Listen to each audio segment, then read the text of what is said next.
안녕하세요. 36회 부동산 공법 기출문제 해설 강의를 시작하겠습니다. 여러분들 시험 잘 보셨습니까? 여러분들이 오늘 이번에 공법 난이도가 상당히 궁금하실 텐데요.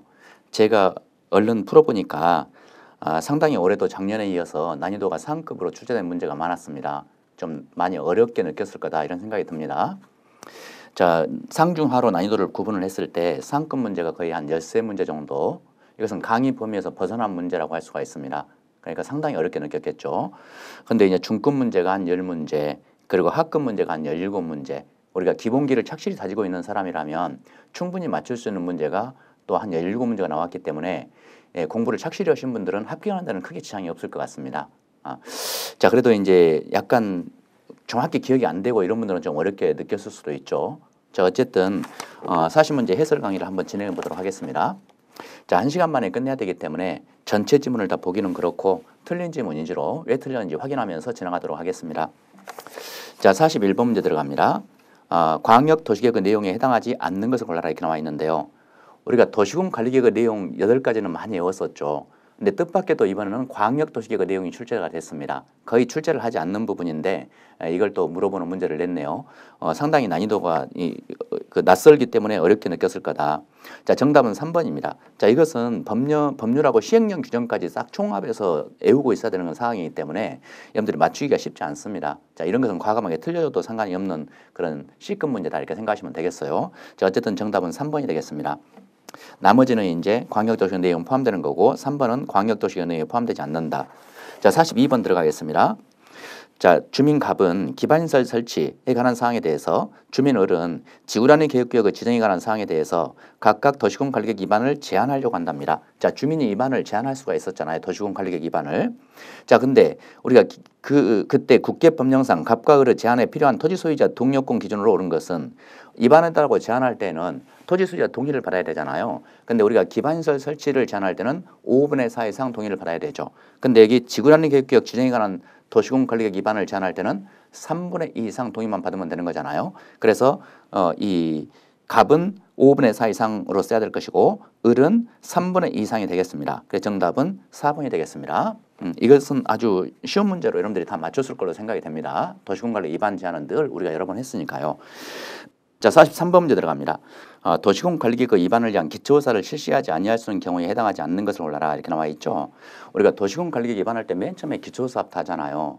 근데 그 기초조사를 해야 되지만 생략할 수 있는 예외가 있었죠. 그 생략할 수 있는 경우가 아닌 것을 골라라. 기초조사를 해야 되는 것을 골라라 이런 이야기가 되겠습니다.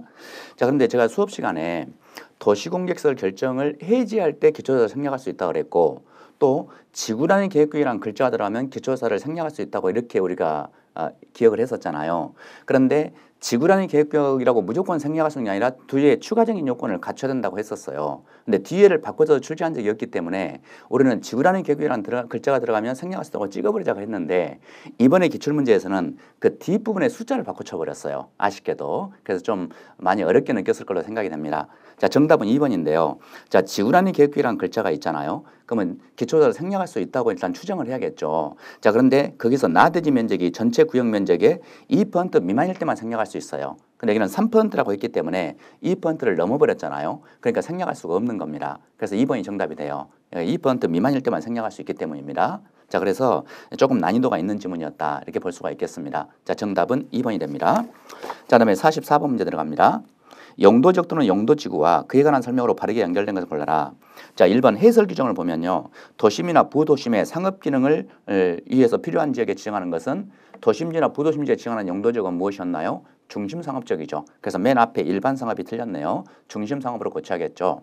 자, 2번입니다. 해설 보면 중고층 주택 중심으로 편리한 주거환경 조성을 위하여 그랬죠. 편리한 주거환경 조성을 위한 용도지역은 일반 주거죠. 근데 중고층 주택 중심은 3종이잖아요. 그래서 앞에 2종을 3종으로 고쳐야겠네요. 3번입니다.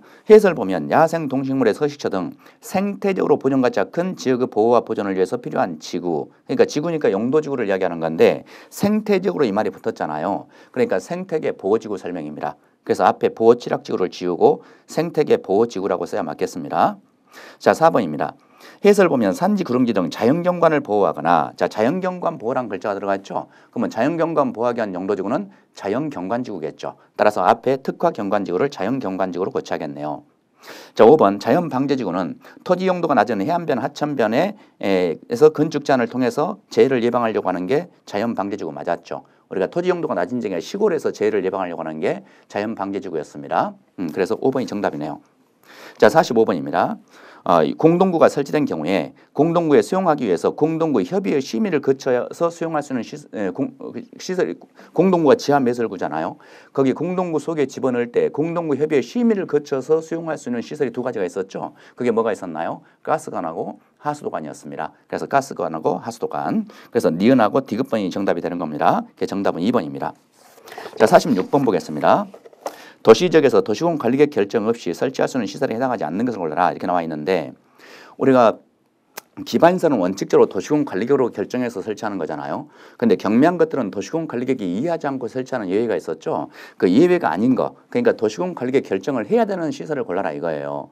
근데 이것은 제가 이제 수업 중에도 여러 가지로 이제 도시공 관리계획이 이해하지 않고 설치한 시설을 막 강조를 했었는데, 그 시설이 되게 많거든요. 되게 많은데 제가 수업 시간에 언급하지 않았던 내용까지 다 출제를 해갖고 좀 어렵게 나왔습니다. 지역적으로 좀 어렵게 나와서 이것도 상급 문제라고 할 수가 있겠습니다. 자, 정답은 3번입니다.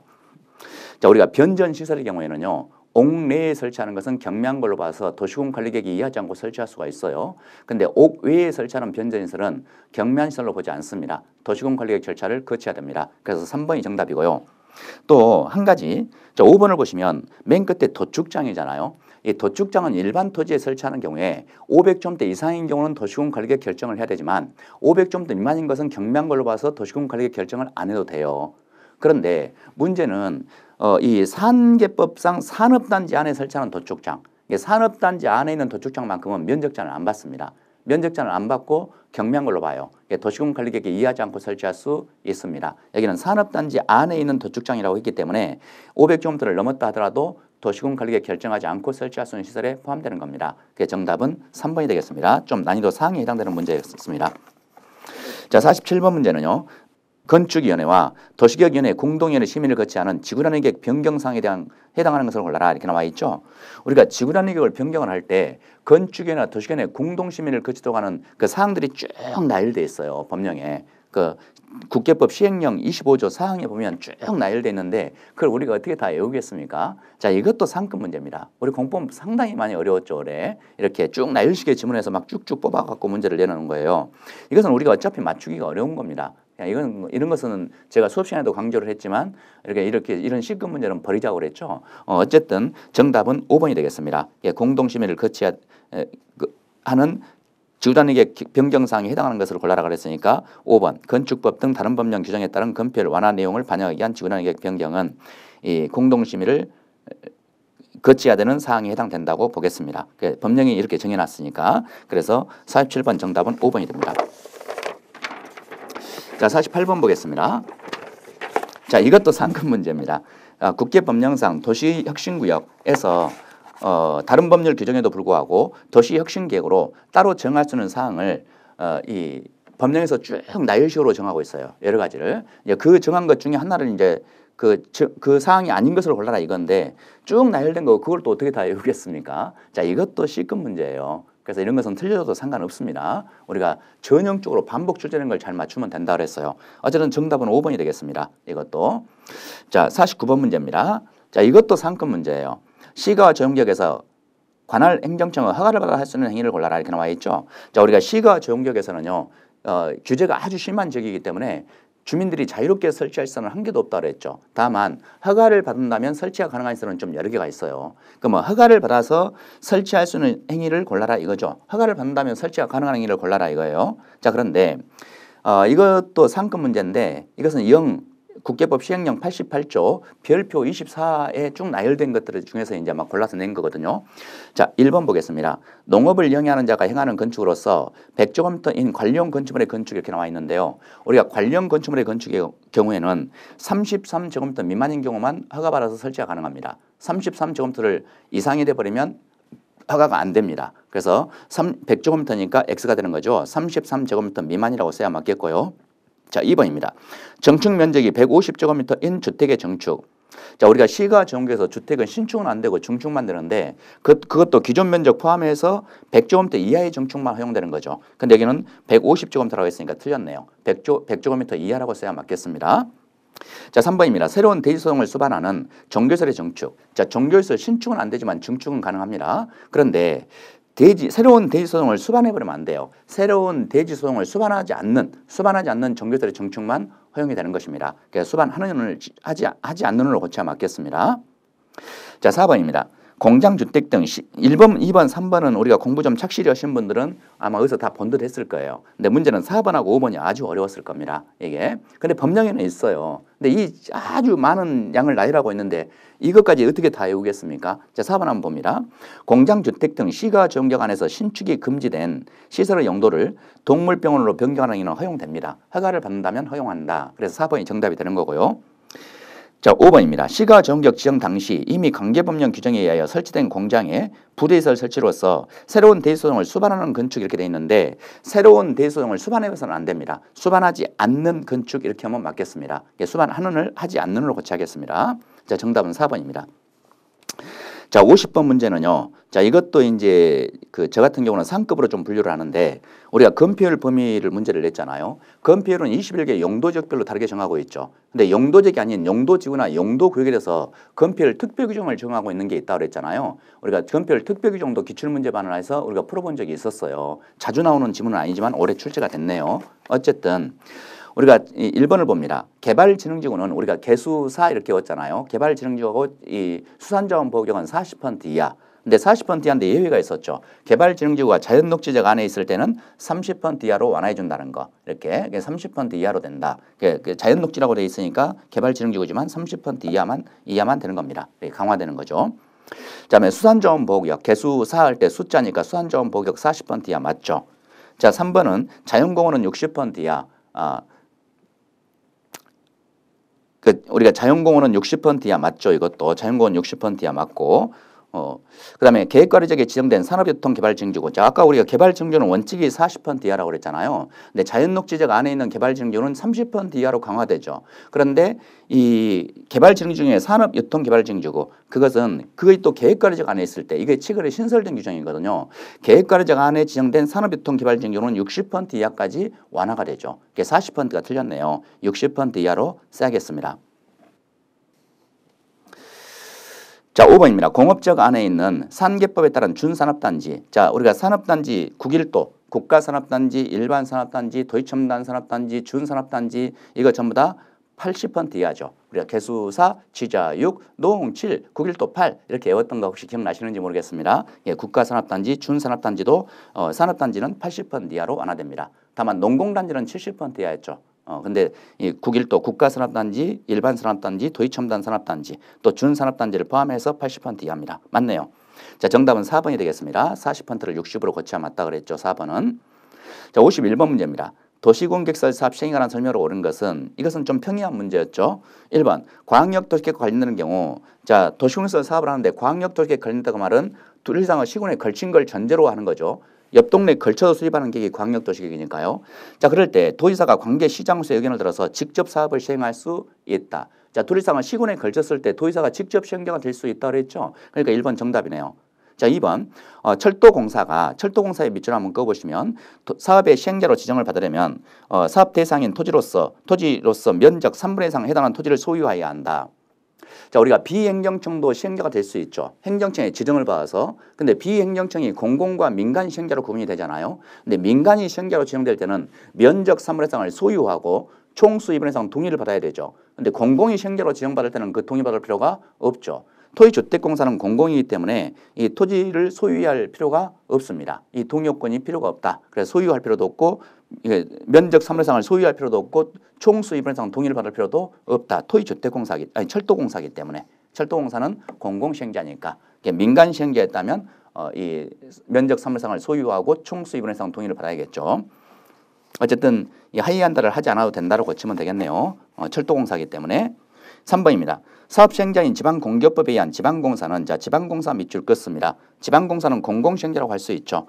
사업으로 비탈면에 조성할 필요가 있는 경우에 이행부정을 예치하여야 한다. 자, 이행보증금은 민간만 예치하도록 한다 그랬죠. 예, 국가나 지자체 또는 공공기관 이런 공기관들은 예치할 필요가 없다 그랬습니다. 따라서 하이한다를 하지 않아도 된다고 고쳐야 되겠네요. 4번 도시공관리계 결정을 고시한 경우에 자 도로부지로 결정했습니다. 근데 국유지나 공유지, 국가지자체가 소유한 땅이 있을 때 그 사업에 필요한 토지는 그 도시공관리로 정해진 목적, 도로 설치 목적 외에 다른 목적으로 양도할 수 있다 없다? 없다 그랬죠. 국공유지 처분 제한에 관한 거였죠. 그래서 국공유지는 사업 시행자한테만 매각을 해야지 도로 설치 목적 외에 다른 목적으로 양도할 수 없다. 제3자에게 양도하지 마라 그랬습니다. 그래서 이따를 없다로 고치하겠습니다. 5번입니다. 사업 시행자가 실효이사랍니다. 실효이사는 사업에 공사를 마쳤습니다. 그러면 준공검사를 받아야겠죠. 일반적으로 준공검사를 받는데 준공검사 누구한테 받습니까? 원칙적으로 실효이사 대로시장이 준공검사권자예요. 그러면 동급은 준공검사 안 받거든요. 시행자가 지금 실효이사잖아요. 근데 실효이사는 준공검사권자가 실효이사이기 때문에 동급이잖아요. 그러면 준공검사 안 받고 바로 그냥 사업 끝났다고 공고 때려버리는 겁니다. 따라서 이 문장에서는 공사를 마친 때에는 그 다음에 국장부터 밑줄 긋습니다. 국장에 준공검사를 받아야 한다. 거기를 싹 지우고요. 그 자리에다가 공사완료 공고를 하여야 한다 겠습니다. 준공검사 받지 않고 바로 공사 끝났다고 공고를 하는 겁니다. 공사완료 공고를 해야 한다. 자, 52번 들어갑니다. 용도적별 용적률 취단도가 큰 순서로 나뉘는 것은 자 이것은 틀린 사람이 없겠죠. 아주 맨날 했던 기초적인 문제니까요. 자 우리가 용적률은 기억번 준주거적 용적률 우리 상한선만 외웠었죠. 준주거적은 주거적 중에 맨 끝에잖아요. 100, 150, 200, 250, 300, 500. 자 500% 이하가 되겠고 자 일반 공업적은 공업적 전일준 할 때 두 번째죠. 그러니까 300, 350, 400 두 번째 350이 되겠네요. 자, 디귿번 중공업지역은 전일준 할 때 세 번째죠. 300, 350, 400, 400이 되겠고요. 생산녹지지역은요. 우리가 생자 100, 계획관리 100 이렇게 외웠던 건 아주 기억나죠? 예, 생산녹지는 100입니다. 그러면 최대한도가 큰 순서로 나열한 걸 골라라 그랬으니까 기억번 500이 제일 크고 그 다음에 디귿번 400, 그 다음에 니은번 350, 그 다음에 니을번 100 그래가지고 정답은 2번이 되겠습니다. 자, 53번 문제 들어갑니다. 도시발격 지정에 관한 설명으로 틀린 것을 골라라. 자, 틀린 지문만 보겠습니다. 자, 5번이 정답인데요. 환지 방식의 도시발 사업에서 환지 처분의 공고가 이루어졌다. 자, 환지 처분 공고가 있으면 모든 사업이 종료가 된 거죠. 환점 공고가 있으면 사업이 종료가 된 거잖아요. 그때 그 도시발 구역에 대한 용도적 및 지구라는 계획구역은 해당 도시발격 지정 전의 용도적 및 지구라는 계획구역으로 각각 환원되거나 폐지된 것으로 본다가 아니고 보지 않는다고 써야겠죠. 우리가 어떤 동네에다가 도시개발구역을 지정을 했어요. 그러면 거기는 용도적이 도시적으로 지정된 걸로 간주가 되고 지구라는 계획구역이 지정된 걸로 간주가 되죠. 근데 어떤 사이로 도시개발구역이 해지가 되면 그 용도적 도시적으로 지정된 걸로 간주한 게 원래 용도적으로 환원해버리죠. 간주가 안 되고 지구라는 계획구역도 폐지되는 걸로 간주가 되죠. 근데 사업의 완료로 도시개발구역이 해제됐을 때는 그때는 원래 용도적으로 환원하지 않고 그대로 도시적으로 남아있다 그랬습니다. 사업이 끝났기 때문에 신도시가 완공됐기 때문에 여기는 환지처분 공고가 있었다고 했으니까 사업이 끝난 거예요. 사업의 완료로 도시발격이 해제된 경우에는 그때는 용도적이 예전에 용도적으로 환원된 것으로 보지 않습니다. 지구단위 계획구역도 폐지된 걸로 간주하지 않고요. 그래서 본다를 보지 않는다로 고쳐야 된다. 자, 54번입니다. 시장군수 구청장에게 도시발격 지정을 제한할 수 있는 자를 못 오른 것은 우리가 시행자가 될 수 있는 자들이 우리 동네 도시발 사업에 구역 좀 지정해 주세요 하고 제안서를 낼 수 있다고 그랬죠. 근데 시행자가 될 수 있는 사람이 우리가 12명 중에 1명을 시행자로 지정할 수 있다고 그랬잖아요. 근데 그중에서 1번하고 6번은 제한을 못 했죠. 누구였나요? 그게 국가, 지자체, 조합은 제한할 수 없다. 국가, 지자체, 조합을 제외한 나머지 시행자가 될 수 있는 자가 구역 지정을 제한할 수 있다고 그랬죠. 그럼 국가, 지자체, 조합을 제외하고 나머지는 제한할 수 있는 거니까 기업번을 봅니다. 한국공항공사네요. 공사면 뭡니까? 중앙정부가 출자한 공사를 뭐라고 했죠? 공공기관입니다. 자, 디귿번도 철도공사도 공사네요. 그러니까 이것도 공공기관이죠. 그러면 기업하고 디귿은 공공기관이므로 이것은 구역 지정을 제한할 수가 있죠. 자, 그런데 니은번의 지방공사는요. 이건 지자체가 자본을 출자해서 일반 공사죠. 지방공사도 제한할 수 있죠. 국가, 지자체, 조합만 제한을 못하는 거니까 국가, 지자체, 조합이 아닌 나머지 공공기관, 지방공사는 구역 지정을 제한할 수가 있는 것입니다. 그래서 전부 다 제한할 수 있네요. 그러니까 결론은 5번이 정답입니다. 55번 문제. 도시발 사업의 조합에 관한 규정의 일부이다. 도시발 조합이네요. 가로에 들어갈 숫자로 옳은 것은 첫 번째 동그라미 조합을 설립하려면 도시발격 토지 소유자 몇 명 이상이 정관을 작성해서 지정권자에게 조합 설립 인가를 받아야 한다. 우리가 도시발 조합 설립 인가를 받을 때는 조합은 그 토지 소유자 7명 이상의 인가 신청을 해야 한다 그랬죠. 그래서 기업번은 7명 이상이 돼야 되겠네요. 자, 두 번째 동그라미. 의결권을 가진 조합원 수가 몇 명 이상인 조합은 총회 권한을 대행하기 위해서 대의원을 둘 수 있다. 우리가 도시발전협의회에서 총회 권한을 대신하기 위해서 대의원을 둘 수 있죠. 두어야 한다가 아니고 둘 수 있다. 임의적이죠. 그건 맞았죠. 그런데 조합원 몇 명 이상일 때 50명 이상일 때. 그래서 니은번은 50명으로 써야겠네요. 자, 또 세 번째 동그라미. 조합 설립 인가를 받은 조합의 대표자는 설립 인가를 받는 날로부터 며칠 이내에 주된 사무소 소지에서 설립 등기를 해야 한다. 조합 설립 인가 받으면 설립 등기를 해야 되는 거죠. 설립 등기를 한 때 법인으로서 성립이 되는 거잖아요. 근데 조합 이 설립 인가 받는 날로부터 30일 내에 설립 등기를 한다고 했습니다. 30일 내에. 그래서 디귿번은 30일이 돼야 되겠습니다. 그러면 정답이 2번이 되겠습니다. 자, 56번 문제. 환지 예정지에 관한 설명으로 옳은 것을 골라라. 자, 우리가 환지 예정지는 공사하는 과정에서 임시로 여기 가서 쓰고 있어라 하고 사용수익권 등을 이전시켜주는 그게 이제 환지 예정지였잖아요. 1번입니다. 종전의 토지의 소유자는 자, 사업 시행 이전에 A가 이 땅을 소유하고 있었다. B가 이 땅을 소유하고 있고 C가 이 땅을 소유하고 있었다. 근데 공사 착수와 동시에 종전 토지는 사용수익이 정지가 되죠. 근데 공사하는 동안 너 임시로 여기가 쓰고 있으라고 정해준 땅이 환지 예정지 아닙니까? 그러면 우리가 환지 예정지는 종전 토지 소유권 중에서 사용수익권 등이 환지 예정지로 이전한다 그랬어요. 그러면 정전 토지는 사용수익권 등이 환지 예정지로 이전했기 때문에 환지 예정지를 사용수익할 수 있고 정전 토지는 사용수익할 수 없는 거죠. 근데 처분권 등은 이전 안 했죠. 정전 토지를 처분할 수는 있지만 환지 예정지를 처분할 수는 없죠. 자, 정전 소유자 A는 환지 예정지를 사용수익할 수 있다. 하지만 정전 토지는 사용수익할 수 없다. 이런 논리였잖아요. 자, 그렇다면 1번입니다. 정전토지 소유자는 환지정지 지정 이후에도 환지처분 공고된 날까지 정전토지를 사용하거나 수익할 수 있다가 아니고 없다고 해야죠. 예, 정전 소유자 A는 정전토지를 사용수익할 수 없죠. 사용수익권 등이 환지정지로 이전했기 때문에. 그래서 정전토지는 사용수익할 수 없다. 있다를 없다로. 2번. 환지 예정지가 지정되면 정전토지의 임차권자는 환지정지 지정의 효력 발생일로부터 환지처분 공고일까지 환지 예정지에 대해서 정전과 같은 내용 권리를 행사할 수 없다가 아니고 있다죠. 자, 우리가 여기 임차권자도 여기 따라갈 수 있다. 여기 임차권자가 있었다. 갑이라는. 그러면 임차권자도 환지정지로 따라가서 사용할 수 있다 그랬죠. 사용할 수 있다. 그러면 이때 이 임차권자도 정전과 같은 내용 권리를 행사할 수 있다고 말은 정전토지에 있던 사용수익권을 행사할 수 있다는 뜻이에요. 여기서는 축소 해석을 해서 처분권 등은 포함하지 않는 겁니다. 그러니까 정전과 같은 내용 권리를 행사할 수 있다고 말은 정전토지에 있던 사용수익을 그대로 환지정지에서 할 수 있다. 이런 취지예요. 그래서 맞는 행사할 수 없다고 했으니까 틀렸네요. 있다로 고쳐야겠죠. 그래서 정전과 같은 내용 권리를 행사할 수 있다. 환지 예정지에 대해서 사용수익할 수 있다. 이런 뜻이에요. 그래서 없다를 있다로 고쳐야 된다. 3번입니다. 환지정지 지정의 효력이 발생하는 경우에 해당 환지정지의 정전 소유자는 자, 환지 예정지를 지정받은 환지 예정지의 정전 소유자는 환지처분 공고된 날 다음 날까지 이를 사용하거나 수익할 수 있다. 자, 여기 보세요. 이 사용수익할 수 있다를 없다로 고쳐야겠죠. 자, 여기 보면 A가 이 땅을 환지 예정지로 지정받았잖아요. 그러면 A는 이 땅의 정전 토지 소유자가 되는 거예요. 그러면 A가 환지정지로 지정받은 땅은 이 땅이잖아요. 그러면 이 환지정지를 지정받은 A가 이 A고 이 C는 뭐예요? A가 환지정지를 지정받았는데 환지정지로 지정된 토지의 정전 소유자가 되는 거예요. A가 환지정지로 지정된 이 땅의 정전 소유자가 C가 되는 거예요. 그러면 C 입장에서는 이 환지정지가 정전 토지가 되는 거죠. 원래 자기가 소유한 땅. 그러면 C도 어딘가로 환지정지를 지정받았을 거 아니에요. 그럼 여기 있던 사용수익권 등이 이쪽으로 이전했기 때문에 환지 예정지를 지정받은 이 환지정지의 정전 소유자는 이 환지정지를 사용수익할 수가 없습니다. 자기가 지정받은 환지정지를 가서 사용해야지. 환지정지의 정전 소유자는 A가 지정받은 환지정지를 사용수익할 수 없다 이렇게 써야 맞는 겁니다. 그래서 여기 문장을 다시 한번 보면 그 둘째 줄에 환지 예정지의 정전 소유자를 이렇게 나와 있잖아요. 이 환지 예정지로 지정된 이 땅의 정전 소유자는 C예요. 이 C. 그 C는 환지처분 공고일 다음 날까지 이를 사용하거나 수익할 수 있다. 이 환지정지를 사용 수익할 수 없죠. A가 사용해야 되니까. 환지 예정지의 정전 소유자는 환지정지를 사용하면 안 되는 거예요. A가 사용해야 되니까. 뭔 말인지 가죠. 환지처분 공고일 다음 날도 틀렸어요. 다음 날을 지우고 당일까지예요. 당일까지. 환지처분 공고일까지.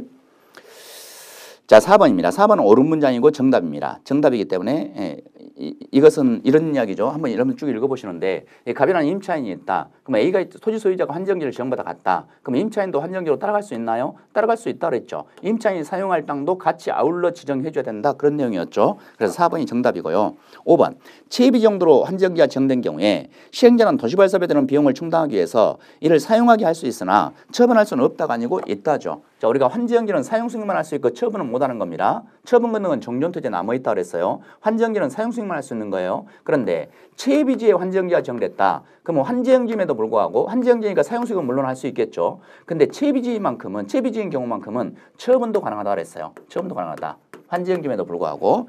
자, 환지연기는 원래 사용 승인만 할 수 있고 처분은 못하는 거다. 한데 채비지에 지정되는 환지연기는 처분도 가능하다 그랬어요. 그래서 이런 채비지에 지정되는 환지연기이기 때문에 처분할 수 없다를 있다로 고쳐야겠습니다. 자, 57번 문제. 환지 방식에 한 사업성에 관한 설명으로 틀린 것을 골라라. 자, 틀린 지문. 여기서 2번 지문은 조금 어려운 지문이에요. 근데 2번 지문은 좀 몰라도 상관없습니다. 상관없고 제낀다 치고. 자, 3번이 틀렸어요. 한번 볼까요? 환지계획에서 환지를 정하지 아니한 정전토지 권리는 이건 무슨 뜻이에요? 자, B는 사업이 끝난 다음에 이제 여기 각종 시설을 설치하고 남는 땅을 종전소유에게 땅으로 돌려주잖아요. A가 이 땅을 환지로 받았어요. C는 이 땅을 환지로 받았어요. 근데 B는 환지를 지정받지 않았어요. 그러면 종전토지 있던 A가 이 땅을 환지로 받으면 여기 있던 각종 권리는 환지로 이전한다 그랬죠. 소유권, 전세권, 임차권 전부 다 환지로 따라가는 겁니다. 근데 B는 환지를 지정받지 않았네요. 그럼 여기 있던 권리는 따라갈 땅이 있어요? 없어요? 없죠. 어찌해야 돼요? 소멸하는 겁니다. 전부 다. 그러면 소멸하는데 언제 소멸해요? 환점 공고일 당일중으로 소멸한다고 그랬죠. 우리가 소유권 취득은 다음 날이 붙지만 소멸하는 것들은 당일중으로 소멸한다고 그랬습니다. 자, 그렇다면 3번 읽어봅니다. 환지계획에서 환지를 정하지 아니한 환지를 지정받지 않았네요. 종전토에 있던 권리는 따라갈 땅이 없으니까 소멸해야 돼. 환첨은 공고, 대고부터 밑줄 긋습니다. 소유권 이전 등기를 마친 때 거기까지 소멸한다. 자, 소유권 이전 등기를 마친 때 소멸하는 게 아니고 환첨 공고, 대고를 지우고 된 날이 환첨 공고된 날이 끝나는 때. 그러니까 환첨 공고된 날 그날 소멸한다 이렇게 나와야죠. 환점 공고일 당일날 소멸하는 겁니다. 소멸할 것들은 전부 다 당일중으로 소멸한다 그랬죠. 그래서 소유권 이전 등기를 마친 때가 틀렸습니다. 거기를 환점 공고된 날이 끝나는 때 소멸한다. 자, 58번 문제 들어가겠습니다. 도시개발 채권으로 옳은 것을 골라라. 우리가 도시개발 채권은 도시개발 사업에 필요한 자금을 조달하려고 실효이사가 A, B, C한테 돈을 빌리면서 발행하는 채권이라고 그랬죠. 1번 실효이사가 도시개발 채권을 발행하는 건 맞죠. 근데 국장의 승인을 받아야 한다. 자, 국장이 틀렸네요. 실효이사가 도시개발 채권 발행할 때 누구 승인 받습니까? 행정안전부 장관 승인 받아야 되죠. 그래서 국장을 행정안전부 장관으로 고쳐야 합니다. 자, 2번 도시개발 채권 상환은 3년부터 10년까지 범위 내에서 조례로 정한다. 3년이 틀렸네요. 5년부터 10년 이내 범위 내에서 조례가 정하게 돼 있죠. 5년 이상 10년 이내에 상환하게 됩니다. 3년을 5년으로 고친다. 3번 도시개발 채권은 무기명으로 발행할 수 없다가 아니고 있다죠. 이건 만기됐을 때 현찰로 상환하거든요. 그러니까 무기명으로 발행할 수 있습니다. 4번 도시개발 채권 소멸시효는 상환료 계산해서 원금은 5년이죠. 3년을 5년으로 고쳐야겠네요. 또 이자는 1년이 아니고 2년이죠. 2년으로 고쳐야죠. 늘 했던 지문이라서 아마 많이 맞췄을 거라 생각이 됩니다. 자, 5번 도시개발 채권 매입 필증을 제출받은 자는 매입자로부터 제출받은 매입 필증을 5년간 따로 보관하여야 한다. 맞는 지문이죠. 그래서 5번이 정답이 됩니다. 자, 59번 들어가겠습니다. 도정법입니다. 도시주거환경 정비기본계획에 관한 설명으로 틀린 것을 골라라. 1번. 자, 우리가 이 기본계획은 출제 빈도가 상당히 높아서 우리가 열심히 했었잖아요. 국장은 기본계획에 대해서 5년마다 타당성을 검토하여 그 결과를 기본계획에 반영하여야 한다. 자, 우리가 10년 단위로 수립하기 때문에 5년마다 타당성 검토에서 반영해야 되는 건 맞죠. 근데 누가 타당성 검토를 해서 반영하는 겁니까? 수리권자가. 그럼 기본계획의 수리권자는 누구였나요? 국장이 틀렸죠. 국장을 지우고 특광시장, 특시장, 특도의사, 시장이라고 써야죠. 군수는 빠지죠. 특광, 특특, 시장 이렇게 써야 맞겠습니다. 국장을 지워야 된다. 자, 틀린 것은 1번이 정답이 되겠습니다. 자, 여러분들은 지금 시험을 다 끝났기 때문에 지금 정답이 우선 궁금하니까 자세한 해설보다는 정답 위주로 틀린 지문 위주로만 간단하게 체크하고 진행하는 식으로 좀 속도감 있게 진행하겠습니다. 자, 60번 문제입니다. 정비구역에 관한 설명으로 옳은 것을 골라라. 1번 관리청객을 수립하는 경우에 정비구역 지정은 이정고시가 있은 날에 해제된 것으로 본다. 자, 정비구역이 해제된 걸로 간주하는 것은 구역 지정의 효력이 상실되는 것과 유사하다 그랬죠. 그러니까 일종의 효력 상실이기 때문에 다음 날이 붙어야 됩니다. 따라서 이정고시가 있은 날 다음 날이 들어가야 맞겠습니다. 자, 2번 준공인가에 따라서 정비규역 지정이 해제되면 조합도 해산된 것으로 본다. 틀렸죠. 본다를 보지 않는다라고 쳐야겠죠. 정비규역이 해제됐다고 해서 조합까지 해산된 걸로 간주하지는 않는다 그랬습니다. 조합은 청산 마무리 작업을 해야 되기 때문에 조합은 존속하는 것입니다. 자, 3번 신탁업자인 지정개발자는 토지 소유자 과반수 동의를 받아서 지정권자에게 정비규역 지정을 제한할 수 있다. 이건 상당히 난이도 있는 지문이었죠. 여러분들이 아주 낯선 지문이라고 볼 수가 있는데요. 자, 이것은 토지 등 소유자 과반수가 틀렸습니다. 3분의 2 이상 동의를 받아서 정비규역 지정을 제한할 수가 있습니다. 3분의 2 이상을 고쳐야 되겠고요. 4번 정비구역에서는 지역주택조합의 조합원을 모집해서는 안 된다. 이건 여러 번 봤었죠. 우리가 옳은 문장이네요. 답은 되게 쉬웠습니다. 우리가 그래서 이 정비규역 안에서는 지역주택조합의 조합원을 모집해서는 안 되는 겁니다. 그래서 4번 정답입니다. 자, 5번 정비규역 지정권자는 정비규역을 직권으로 해제하려는 경우 15일 이상 주민에게 공람하여 의견을 드려야 한다. 이렇게 돼 있는데 우리가 15일 이상이 틀렸습니다. 30일 이상으로 써야 맞습니다. 여기서는 이게 30일 이상이다. 자, 정답은 4번이고요. 61번 문제 들어갑니다. 도정법령상 사업시행자가 사업시행객 인가를 받은 때에 의제될 수 있는 인허가 등에 해당하지 않는 것은 우리가 설계도인 사업시행객을 인가를 받으면 다른 법에 의한 각종 인허가를 다 받은 걸로 간주한다 그랬죠. 근데 모든 인허가를 받은 걸로 간주하는 게 아니라 법이 정한 인허가를 받은 걸로 간주를 해요. 그게 수십 가지가 있어요. 근데 그걸 다 외울 수는 없잖아요, 우리가. 그런데 그 중에서 이것도 나열식이기 때문에 이것도 상급이에요. 이거 맞추기가 상당히 어려운 겁니다. 자, 그래서 어쨌든 정답은 2번이 되겠습니다. 자, 사도개설 허가는 받은 걸로 의제되지 않습니다. 그래서 2번이 정답. 나머지는 다 의제되는 거고요. 사업시행 인가를 받으면. 자, 62번 문제입니다. 주민 대표에 관한 설명으로 옳은 것을 골라라 이렇게 나와 있는데 우리가 틀린 것을 골라라 이렇게 나와 있죠. 그러면 틀린 질문만 보겠습니다. 자, 우리가 주민 대표회의는 토지주택공사 등이나 시장호수 등과 같은 공공이 시행할 때 주민들이 뭔가 의견 제시를 위해서 구성하는 단체라고 그랬죠. 자, 그런데 주민대표회는 위원장 1명이 있고 부위원장 1명이 있죠. 부위원장 다음에다 1명을 쓰면 되겠네요. 그리고 감사가 있죠. 감사는 있는데 각 2명이 틀렸네요. 거기를 지우고 1명 이상 3명 이하라고 써야죠. 위원장 1명, 부위원장 1명, 그리고 감사 1명 이상 3명 이하의 감사를 둔다 이렇게 나오죠. 이사는 없다고 그랬습니다. 그래서 여기 각 2명을 1명 이상 3명 이하로 써야 맞겠다. 틀린 것은 3번이 되겠습니다. 정답. 63번 문제 보겠습니다. 임시거주시설 설치에 관한 규정의 일부이다 이렇게 나와 있죠. 자, 이것은 우리가 규모가 큰 기반서부터 새로 까는 우리가 규모가 큰 정비사업이 주광견사업과 재개발 사업이 있었잖아요. 그러면 그 사람들이 한꺼번에 이주하면 인근지역에 전세 대란이 일어나기 때문에 이 사람들을 이주할 수 있는 이주대책을 수립을 의무화시키고 있다고 그랬어요. 그런데 그때 그 무슨 사업에서 규모가 큰 주광견사업과 재개발 사업의 경우입니다. 따라서 첫 번째 동그라미 읽어보면 사업 시행자는 주거환경 견사 및 재개발 사업이라고 써야겠죠. 그러면 기업번은 재개발이 들어가야겠네요. 그 사업 시행으로 철거되는 주택의 소유자나 세입자에게 해당 정비구역 안과 밖에 위치한 임대주택 등의 시설에 임시로 거주하게 하거나 또는 주택자금 용자를 알선해서 전셋집을 얻을 수 있도록 용자를 알선하거나 그런 임시거주에 상한한 조치를 하여야 한다. 이렇게 의무화시키고 있죠. 재건축은 빠진다 그랬습니다. 재건축은 소규모이기 때문에 법적으로 의무화되어 있지는 않다. 하지만 자기들이 필요하기 때문에 하는 거지 법적으로 의무화되어 있지는 않다. 의무화되어 있는 것은 주거환경사업과 재개발 사업이다. 자, 그런데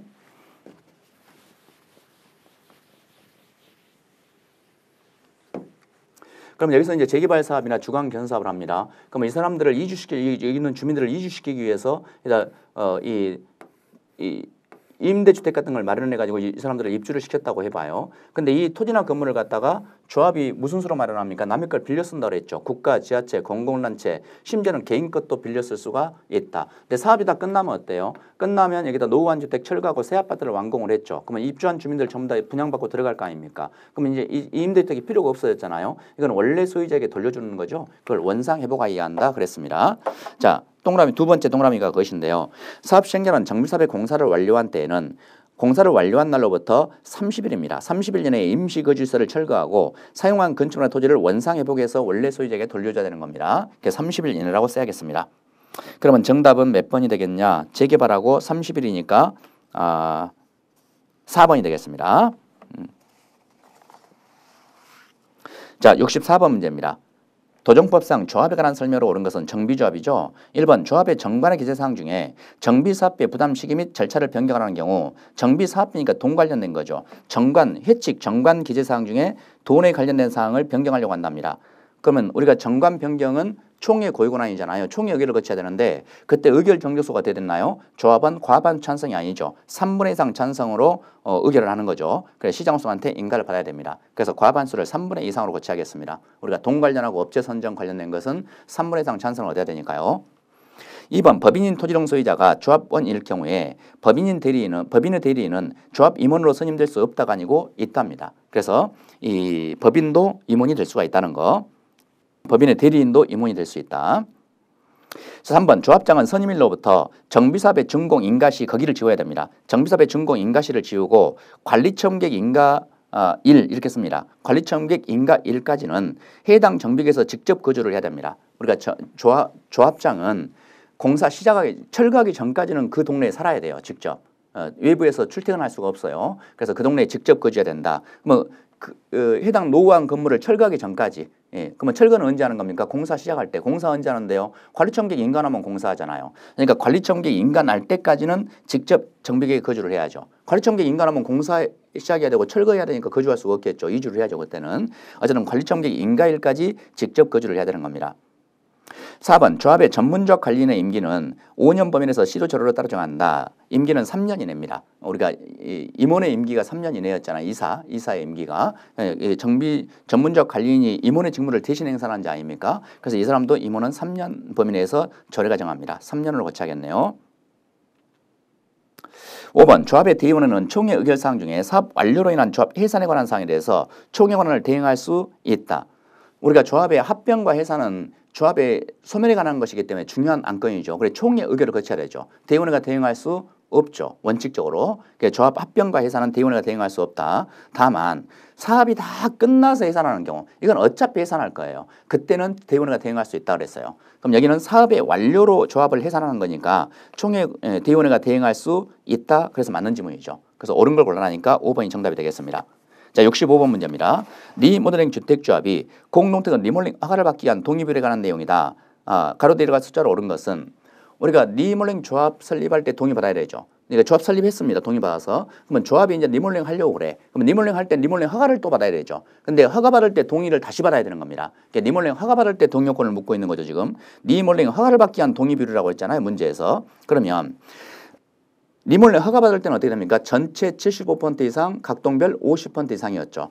자, 읽어봅니다. 주택단지 전체를 리모델링하는 경우에 주택단지 전체 구분 소유자 및 의결권 각 75% 이상으로 써야겠네요. 동의와 또 각동별 구분 소유자 및 의결권 각 50% 이상 동의를 받아야 하며 전체 75% 각동별 50% 이상 늘 외웠던 거죠. 우리가. 그런데 아파트가 10개 동이 있을 때 전체 10개 동을 다 하는 게 아니라 한 개 동만 리모델링 할 때 101동 한 개 동만 리모델링 할 때 그러면 그 한 개 동이 전체라고 볼 수 있죠. 그래서 그게 5번째 줄이죠. 이 한 개 동만 리모델링 하는 경우에는 그 동의 구분 소유자 및 의결권 75% 이상 동의를 받아야 됩니다. 한 개 동만 리모델링 할 때는 그 한 개 동이 전체이기 때문에 전체 75%를 적용해야 돼요. 그래서 75% 이상 동의를 받아야 한다. 정답은 4번이 되겠습니다. 66번입니다. 분양가 상한제의 정도는 토지 임대 분양주택에 관한 설명으로 옳은 것은 1번 토지 임대 분양주택의 입주자 거주무 기간은 10년이 아니고 5년입니다. 자, 우리가 토지 임대부 분양주택은 일정 기간 직접 거주를 해야 할 거주무 기간 적용을 받는 거죠. 근데 토지 임대 분양주택은 거주무 기간이 5년입니다. 5년 직접 거주를 해야 됩니다. 5년이 경과하기 전에는 일반에게 매매 양도할 수가 없는 거죠. 원칙적으로. 2번입니다. 토지 임대 분양주택의 건축물의 공용 부분이나 부속 건축물 및 복리설은 토지 임대 분양주택 건설 사업을 건설 사업부터 밑줄 긋습니다. 건설 사업을 시행하는 자와 그 얘기를 지워야 됩니다. 분양받은 자들이 공유한다. 이렇게 나와 있죠. 우리가 토지 임대 분양주택이란 게 뭐였습니까? 자, 우리가 토지 소유권과 아파트 건축물 소유권을 분리해서 분양한다 그랬죠. 건물만 분양을 받는 거예요. 그러니까 토지는 임대로 처리하는 거죠. 토지 사용권을 확보하기 위해서. 토지는 임대로 처리하고 이 건물만 분양받는 게 토지 임대 분양주택이었잖아요. 그러면 이 토지 임대 분양주택은 건축물 소유권만 분양을 받았으니까 분양 가격에도 건축물 가격만 포함된다 그랬죠. 그래서 반값 아파트에 해당되는 거라고 그랬습니다.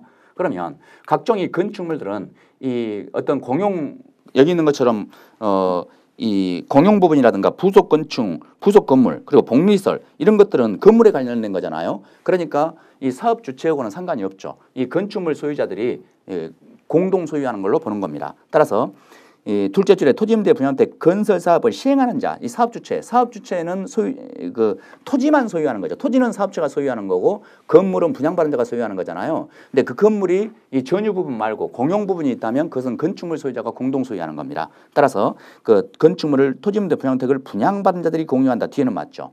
그러니까 토지임대 분양주택 이 건물을 갖다 분양받은 자들이 공동 소유한다. 공용 부분에 대해서는 건축물에 대한 공용 부분이니까. 토지는 누가 소유해요? 사업을 시행하는 자, 사업 주체가 소유하는 거죠. 근데 이 건축물에 대한 공용 부분은 이 건축물을 분양받는 자들이 공유한다. 이렇게 써야겠습니다. 따라서 거기 둘째 줄 끝에 건설 사업을 시행하는 자와 거기를 지워줘야 맞겠다. 3번 토지임대 분양주택의 분양 가격은 건축비로 구성한다. 우리가 일반적으로 분양 가격은 토지 가격하고 이 건축물 가격으로 구성하는 거죠. 택지비하고 건축비로 구성한다 그러잖아요. 근데 토지임대 분양주택은 건물만 분양을 받았기 때문에 분양 가격이 건축비만 포함되는 거죠. 그래서 3번이 맞는 지문이네요. 답은 되게 쉬웠네요. 그래서 3번 정답입니다. 4번입니다. 토지임대 분양주택의 입주자는 해당 주택의 최초 입주 가능일로부터 3년 이내에 입주하는 게 아니죠. 토지임대 분양주택의 입주자는 최초 입주 가능일 다음에 부터 지웁니다. 부터 3년 이내 거기까지를 지우고요. 최초 입주 가능일에 입주해야 한다. 우리가 거주 의무 기간을 부여하는 게 두 가지가 있었잖아요. 하나는 토지임대 분양주택이고 또 하나는 수도권에서 분양가 상한제를 적용받은 주택도 그 일정 기간 거주를 직접 해야 되는 거죠. 근데 그때 수도권에서 분양가 상한제가 적용되는 주택의 경우는 이 최초 입주 가능일로부터 3년 이내에만 입주하면 되죠. 3년의 유예를 주는 거예요. 3년 이내만 입주하면 된다. 근데 토지임대 분양주택은 최초 입주 가능일에 바로 입주를 해야 돼요. 3년이라는 유예기간을 주지 않죠. 그래서 여기는 3년 이내를 지워야겠다. 5번 토지 임대 분양주택의 토지란 임대차 기간은 50년이 아니고 40년 이내로 합니다. 40년 이내. 그래서 이 사업 주체가 토지를 소유하고 있는데 사업 주체하고 토지 사용권을 계약을 체결한다 그랬죠. 그때 토지는 임대차로 해가지고 사용권을 취득하는 거예요. 그래서 그 계약 기간은 40년 이내로 한다. 옳은 문장을 골라라니까 3번이 정답이 되겠습니다. 자, 67번 문제. 공동주택 품질 점검단에 대한 설명으로 옳은 것을 골라라. 자, 이것도 이제 C급 지문이라고, C급 문제라고 할 수 있어요. 아주 출제 빈도가 낮은 이런 건데 지엽적인 부분인데 한번 그래도 풀어봅시다. 상급 문제입니다. 자, 품질 점검단은 시군구청장이 설치해 운영하는 게 아니고요. 시도지사가 설치합니다. 따라서 시군구청장을 시도지사로 고치고요. 2번 사업주체가 품질 점검단의 점검에 따르지 않는다. 그리고 기피라든가 방해를 했다. 그럼 과태료 부과해야겠죠. 당연히 상식적으로. 그러니까 2번이 정답입니다. 사실은 상식으로도 찍을 수 있는 문제였습니다. 어쨌든 2번이 정답. 자, 3번은요. 품질 점검단은 품질 점검을 실시한 후에 점검 종료일로부터 3일이 아니고 5일입니다. 5일 이내에 점검 결과를 사용검사권자에게 제출해야 한다. 자, 품질 점검을 했다면 이 5일 내에 사용검사권자에게 점검 결과를 제출해야 됩니다. 5일 내에. 4번 사용검사권자는 품질점검단으로부터 제출받은 점검 결과를 사용검사가 있은 날로부터 2년 이상 보관하는 3년 이상 보관하는 게 아니고 2년 이상 보관하도록 하고 있습니다. 2년 이상, 3년을 2년으로 고쳐야겠네요. 5번 공무원으로서 공동주택 관련 지도 감독 인허가 업무 등에 관한 종사한 경력이 4년이 아니고 5년 이상으로 써야 됩니다. 5년 이상인 사람은 품질점검단의 위원이 될 수 있다. 그러니까 품질점검단 위원이 되려면 5년 이상 이 공동주택 관련 지도 감독 인허가 업무에 종사 경력이 필요하구나. 이걸 알 수 있겠네요. 자, 정답은 2번이 됩니다. 68번 문제입니다. 모집주체가 지역주택조합의 조합원을 모집하기 위해서는 우리가 지역주택조합에서는 조합원을 모집한다 그랬잖아요. 그때 광고를 모집 광고를 하게 되는데 거기에 포함되는 내용을 모두 골라라 이렇게 나와 있네요.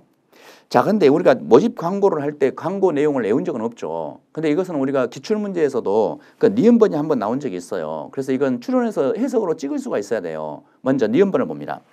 주택조합 설립 인가일. 자, 우리가 지역조합과 직장조합원, 조합원을 모집한 다음에 조합원이 모집이 되면 그 조합원을 명단을 작성을 해가지고 조합 설립 인가 신청서를 제출하잖아요. 그러면 조합원 모집 단계에서는 조합 설립 인가가 안 났잖아요. 아직 조합 설립이 안 된 거예요. 조합을 설립하기 위해서 조합원을 모집하는 거니까. 그러면 조합을 모집할 당시에는 조합 설립 인가가 안 났는데 어떻게 조합 설립 인가일을 모집 공고문에다 써서 광고를 하겠어요.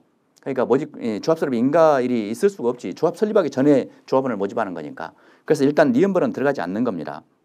그리고 디귿번도 보세요. 조합 임원의 대표권을 제한하는 경우에는 그 내용 아직 조합 설립이 안 됐다니까요. 근데 무슨 임원이 있겠어요. 뭐 임원 대표권 제한, 임원이 없는데 무슨 대표권 제한 이런 것도 나올 수가 없죠. 그러니까 니은 디귿은요. 모집 광고에 포함될 수가 없는 겁니다.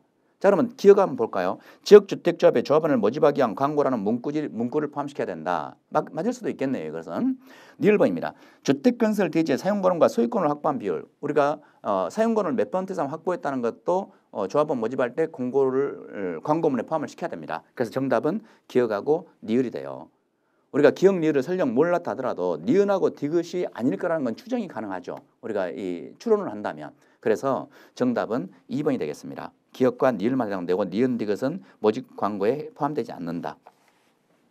69번입니다. 주택건설 사업 등록과 주택건설 사업자에 관한 설명으로 옳은 걸 골라라. 자, 우리가 지자체가 30%의 단독주택 건설 사업을 시행하려면 국장에게 등록하여야 한다. 자, 우리가 이 공공사업체는 등록하지 않는 거죠. 지방자치단체는 공공사업체이기 때문에 등록하여야 한다가 아니고 하지 않는다고 써야 맞겠네요. 자, 2번입니다. 지방공사. 자, 지방공사도 공공사업체죠. 공공사업체는 등록을 해요, 안 해요? 안 한다 그랬죠. 끝에 국장에게 등록하여야 한다 틀렸네요. 하지 않아도 된다. 이렇게. 공공사업체니까. 3번입니다. 등록사업자는 등록사항에 변경이 있으면 변경 사유가 발생한 날로부터 60일 이내에 국장에게 신고해야 한다. 자, 등록사업자가 등록을 했어. 근데 변경 사유가 생겼어. 그럼 그걸 신고를 해야 되는데 누구한테 등록했어요? 국장한테. 그러니까 신고도 국장한테 하는 겁니다. 변경 신고도. 국장한테 하는 건데 며칠 내야 되느냐? 60일이 아니고 30일 내야 됩니다. 30일 내. 이것도 상당히 지엽적인 지문이라고 할 수 있겠죠. 4번입니다. 세수를 증가하지 않는 리모델링 조합. 우리가 리모델링 주택조합은 세수가 증가하는 경우가 있고 증가하지 않는 경우가 있다고 그랬죠. 그때 여기는 세수를 증가하지 않는 리모델링 조합인데요. 그때 그 구성원의 주택을 건설하는 경우 한국토지주택공사와 공도로 사업을 시행하여야 한다 이렇게 나와 있죠. 우리가 리모델링 주택조합은 세수가 증가하는 경우는 등록사업자와 공도로 할 수 있죠. 근데 세수가 증가하지 않는 리모델링 조합은 공동으로 할 수가 없잖아요. 그러니까 하여야 한다를 끝에 하여야 한다를 지우고 공동으로 시행할 수 없다 이렇게 써야겠네요. 공동으로 시행할 수 없죠. 세수가 증가하는 리모델링 조합은 공동으로 할 수 있지만 세수가 증가하지 않는 리모델링 조합은 공동으로 할 수 없으니까요. 5번입니다. 거짓으로 주택건설 사업을 등록을 하여 등록이 말소가 된 후 2년이 지나지 아니한 자는 주택건사업의 등록을 다시 할 수가 없습니다. 2년 안에는 다시 등록을 받아주지 않습니다. 맞는 지문이네요. 그래서 5번이 정답. 자, 69번 문제도 좀 어려운 지문이라고 볼 수가 있겠습니다. 자, 70번 문제 들어갑니다. 사용검사에 관한 설명으로 틀린 것을 골라라. 한국토지주택공사가 사업체인 경우에 시군구청장의 사용검사를 받아야 한다. 자, 우리가 사용검사는 원칙적으로 시군구청장이 사용검사권자죠. 근데 예외가 있었죠. 국가나 토지주택공사, 중앙기관인 국가나 토지주택공사가 사업 주체일 때, 주택사업을 할 때에는 중앙기관인 국장한테 직접 사업계획 승인 받는다 그랬죠. 그럼 여기는 지금 사업 주체가 토지주택공사라고 그랬잖아요. 그러면 중앙기관인 국장한테 직접 사용검사를 받아야죠. 따라서 시군구청장을 지우고 국장으로 써야겠네요. 국토교통부 장관. 자, 틀린 걸 골라라니까 1번이 정답이고요. 나머지 2번부터는 생략하겠습니다. 자, 71번 문제입니다. 주택상환 사채입니다. 자, 주택상환 사채는 누가 발행했습니까?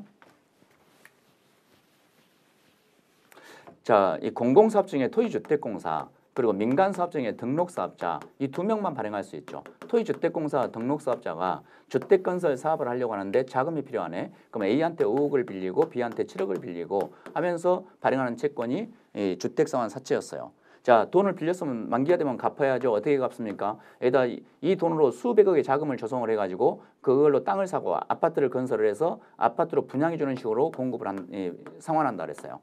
A한테는 5억짜리 아파트, B한테는 7억짜리 아파트로 상환을 해주겠죠. 자, 이게 주택상환 사채인데요. 1번입니다. 71번에 1번. 주택상환 사채 납입금은 주택건설 자재구입을 위하여 사용할 수 있다. 자, 우리가 돈을 빌렸어요. 이걸 납입금이라고 그래. 5억을 빌렸다. 그러면 이 돈은 토지주택공사나 등록사업자가 이 돈을 빌려가지고 어디다 써야 되는 거예요? 주택건설 사업에 써야 될 거 아닙니까? 그러니까 주택건설 자재 구입하는 데 사용할 수 있는 거죠. 뭐 토지 미입비로 사용할 수도 있고 주택건설 자재비로 쓸 수도 있고 공사비로 쓸 수도 있고 이렇게. 그래서 맞는 지문입니다.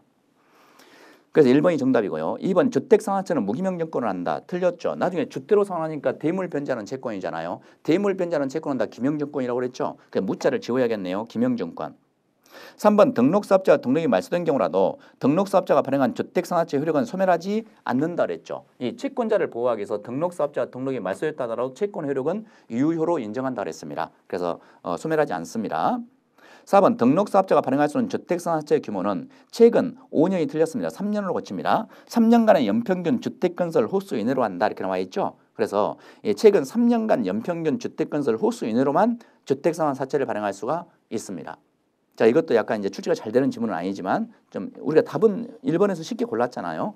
어쨌든 5번입니다. 주택상환 사채의 상환기간은 5년 이내가 아니고 3년 이내죠. 3년을 초과할 수 없다고 그랬었잖아요. 3년 이내에 상환을 해야 되는데 3년 내에 아파트를 완공을 해가지고 소유권 이전 등기까지 해줄 필요는 없다고 그랬죠. 분양 계약만 공급 계약이죠. 공급 계약만 3년 내에 체결하면 된다 그랬습니다. 어쨌든 3년 이내로 한다. 72번 들어갑니다. 건축 법령상 승강기간한 설명으로 옳은 것을 골라라. 자, 이것도 상급 문제입니다. C급 지문이죠. 아주 출제문도가 낮은 그런 지문인데 기억번입니다. 연면적이 3,000제곱미터 거기다가 밑줄 긋고요. 가로해가지고 틀린 거 아니고요. 2,000제곱미터 이상이라고 한번 써볼래요. 자, 3,000제곱미터는 2,000제곱미터 이상에 해당되죠. 그러니까 사례로 출제한 겁니다. 지금. 그래서 맞는 거고요. 7층에 밑줄 긋고요. 6층 이상이라고 써볼래요. 6층 이상. 그러니까 2,000제곱미터 이상이거나 6층 이상 건축물을 건축하려면 승강기를 설치해야 한다. 승강기는 엘리베이터예요. 엘리베이터는 건물 규모가 6층 이상이거나 또는 연면적 2,000 이상인 건물일 때는 엘리베이터를 설치할 의무가 있는 겁니다. 이렇게. 그래서 2,000 이상이고 6층 이상이기 때문에 설치해야 되는 건 맞습니다. 니은번 고층 건축물에는 승용 승강기 중 1대 이상을 피난용 승강기로 설치해야 한다. 이것도 맞습니다. 자, 우리가 고층 그러면 30층 이상을 말하죠. 그때는 이 엘리베이터 중에서 한 대 이상은 피난용 엘리베이터로 설치해야 한다. 이 소리입니다. 그래서 맞는 지문이고. 디귿번 피난용 승강기의 승강장의 바닥 면적은 승강기 1대당 8제곱미터가 아니고 6제곱미터로 고쳐야 됩니다. 6제곱미터 이상으로 해야 한다. 숫자가 틀렸죠. 여기는. 니을번입니다. 높이 21m가 틀렸네요. 31m로 고쳐야 됩니다. 31m를 초과하는 건축물에는 승용 승강기뿐만 아니라 비상용 승강기를 추가로 설치해야 된다는 규정이 있습니다. 그럼 어쨌든 여기 문제가 지금 옳은 것을 골라라 그랬으니까 기억하고 니은이 답이 됩니다. 디귿하고 니은은 숫자가 틀렸습니다.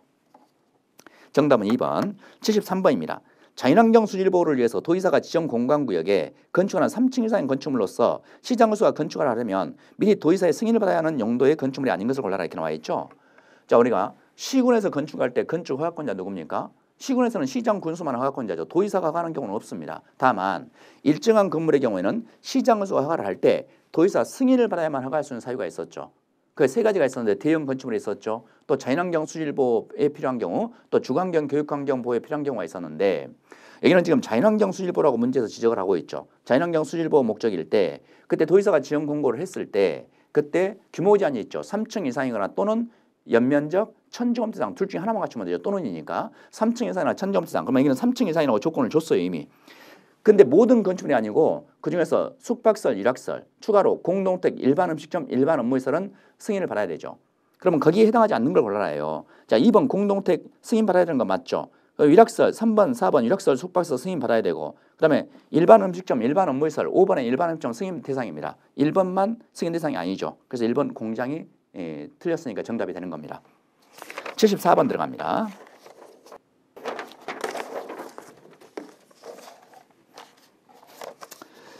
건축 관련 입지와 규모의 사전 결정에 관한 설명으로 틀린 것을 골라라. 우리가 정식으로 허가 신청하기 전에 이게 허가 날 수 있냐고 미리 물어보는 게 사전 결정이잖아요. 허가 날 수 있다고 결정해주면 그게 구속력을 가진다고 그랬죠. 2년 동안. 자, 그게 사전 결정인데 틀린 것은 4번이 정답이 되겠습니다. 자, 4번 보겠습니다. 허가권자는 사전 결정을 하려면 미리 관계 행정기관장과 협의를 해야 되고 협의 요청을 받은 관계 행정기관장은 요청일로부터 15일 이내에 의견을 제출해야 됩니다. 그래서 11일, 15일로 고쳐야겠네요. 15일. 자, 우리가 사전 결정을 받으면 다른 법에 의한 4가지 인허가를 받은 걸로 간주해 주잖아요. 국계법상 개발행위가 받은 걸로 간주한다. 이렇게 개발행위가 농지허가, 산지허가, 도로조명허가를 하천조명허가를 받은 걸로 간주가 되잖아. 이렇게. 자, 그런데 그 허가를 받은 걸로 간주하는 이유가 뭡니까? 해당 허가권자와 사전에 협의를 끝냈기 때문에 허가받은 걸로 간주해 준다 그랬잖아요. 그때 해당 개발행위 허가권자에게 내부적으로 서류를 보내가지고 협의를 해요. 그러면 개발행위 허가권자는 며칠 내 의견 제시하라고요? 15일 내. 15일 내 의견을 제출해야 한다. 이렇게 11일 15일로 고쳐야겠습니다. 그래서 4번이 틀려서 정답이고 75번 문제입니다. 자, 이것도 C급 문제로서 아주 난이도 있는 문제예요. 어려운 문제입니다. 자, 이런 문제는 틀려주는 겁니다. 어쨌든 문제 나왔으니까 한번 보겠습니다. 피난층이나 지상으로 통하는 직통계단을 2개소 이상 설치하는 건축물이 아닌 것을 골라라. 이렇게 나와 있죠. 1번입니다. 장례시설의 용도로 쓰는 층으로서 그 층에서 해당 용도로 쓰는 바닥면적 합계가 220제곱미터인 건축물 이렇게 나와 있죠. 자, 220제곱미터의 밑줄 긋고요. 거기다가 200제곱미터 이상이라고 써보십니다. 이거 사례로 출제했는데요. 자, 200제곱미터 이상이 해당되죠. 220이니까. 그러니까 맞는 거예요. 이게 200제곱미터 이상이면 됩니다. 2번 업무시설 중 오피스텔 용도로 쓰는 층으로서 그 층에 해당 용도로 쓰는 거실의 바닥면적 합계가 350제곱미터인 건축물 350제곱미터의 밑줄 긋고 거기다가 가로에서 300제곱미터 이상이라고 한번 써볼래요. 300제곱미터 이상으로 법정이 규정하고 있습니다. 그럼 여기서 지문에서는 사례로 350으로 썼으니까 300제곱미터 이상에 해당되죠. 그러니까 맞는 거죠. 3번입니다. 이종 근생 중 공연장을 용도로 쓰는 층으로서 그 층에서 해당 용도로 쓰는 바닥면적 합계가 자 400제곱미터의 밑줄 긋습니다. 가로 해가지고 300제곱미터 이상이라고 써볼래요. 자 400제곱미터는 300제곱미터 이상에 해당되죠. 그러니까 맞는 겁니다. 4번 숙박설의 용도로 쓰는 이 3층 이상의 층으로서 그 층에 해당 용도로 쓰는 거실의 바닥면적 합계가 150제곱미터의 밑줄 한번 꺼봅니다. 거기 밑에 가로해가지고 200제곱미터 이상이라고 한번 써볼래요. 그러면 지문에서는 150제곱미터라고 했죠. 그러니까 틀린 거지. 200제곱미터 이상이어야 되는 거거든. 근데 150제곱미터는 200제곱미터 미만이잖아요. 그러니까 틀린 거죠. 그래서 4번이 정답입니다. 150제곱미터를 지우고 200제곱미터 이상으로 써야겠다. 5번입니다. 수련설 중 유소호텔의 용도로 쓰는 3층 이상의 층으로서 그 층에 해당 용도로 쓰는 거실의 바닥면적 합계가 자 250제곱미터의 밑줄 한번 꺼볼래요. 그 밑에 가로해가지고 200제곱미터 이상이라고 한번 써보세요. 250제곱미터는 200제곱미터 이상에 해당되죠. 그러니까 맞는 지문입니다. 자 이것은 제가 답은 이렇게 불러드렸지만 억지로 외울 필요 없어요. 다시 나올 확률이 낮기 때문입니다. 자 어쨌든 75번 문제는 C급 문제로 상당히 난이도 있는 어려운 문제였다. 자 76번 문제도 쌍급 문제예요. 아주 어려운 문제인데요. 허가권자가 가로 구역별로 건축물 높이를 지정 공고할 수 있죠. 근데 그때 고려할 사항이 아닌 것을 골라라. 가로 구역별로 최고 높이를 지정 공고할 때 고려사항이 아닌 걸 골라라요. 이것도 해당 법에서 쭉 나열식으로 고려사항을 정하고 있어요. 그 여러 가지 중에 이제 지문을 껴놓은 건데 이걸 어떻게 다 외웁니까? 이런 것도 상급 문제입니다. 어차피 답을 불러드리자면 2번이 답이에요. 2번은 고려사항이 아닙니다. 나머지는 다 고려사항입니다. 자 77번 문제 들어가겠습니다. 건축법령상 용어 정의로 틀린 것을 골라라. 자 이것도 난이도가 좀 있는 지문인데요. 나머지 여러분들이 그 4번, 5번은 쉬웠을 것이고 이제 1, 2, 3번이 조금 낯선 지문이긴 한데요. 자 1번을 한번 보면 불연 재료 할 때 불연이 틀렸어요. 난연이라고 써야 됩니다. 난연 어려울 난연 재료란 불에 잘 타지 않는 성능을 가진 재료로서 일정한 기준에 적합한 재료를 말한다 이렇게 나와 있죠. 지금 우리가 불에 잘 타지 않는 성능을 가진 재료는 난연 재료라고 불러요. 잘 타지 않는 거, 불이 아예 안 붙는 것은 불연 재료예요. 그러니까 불이 아예 안 타는 것은 불연 재료고, 불이 붙을 수는 있지만 잘 타지 않는 거, 그것을 난연 재료라고 그래. 구별이 되죠. 제가 수업 시간에 강조해서 설명한 바가 없기 때문에 좀 어렵게 느꼈을 걸로 생각이 됩니다. 어쨌든 1번이 틀렸으니까 정답으로 보겠습니다. 불연 재료를 난연 재료로 써야 된다. 이는 불에 잘 타지 않는 성능이라고 그랬으니까.